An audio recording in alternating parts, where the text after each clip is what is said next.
1903, we had a Ford Model A. By 1909, we had a Ford Model T. Bounced through the alphabet with different models.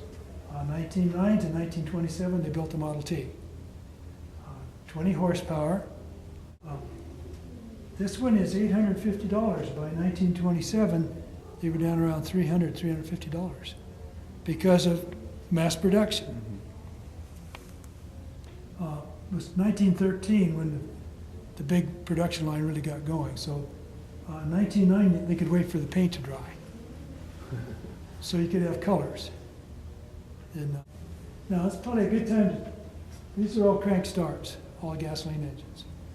So with the Model T, you never knew if it was in neutral with its planetary transmission.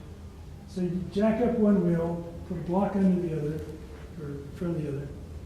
You pull the engine through a couple times on full choke to get some fuel-air mixture in the cylinders. Then you'd put the spark on full retard, turn the ignition on, and pull it through. And hopefully it would start on the first pop.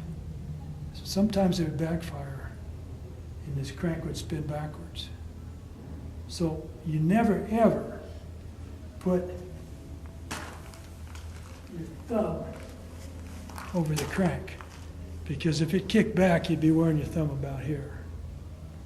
Or if you were really slow, and sometimes that crank could come around and catch you and break the radius. Old tractors. Yep, See? you've done that. Yeah.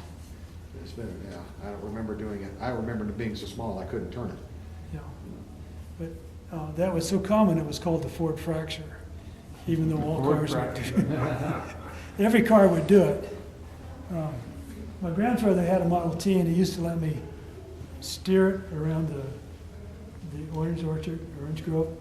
And I wanted to go one day, and Grandpa had something to do, and he says, "If you can start it, we'll drive it." Well, I didn't know he had the key in his pocket. And I cranked that stupid thing for about half an hour.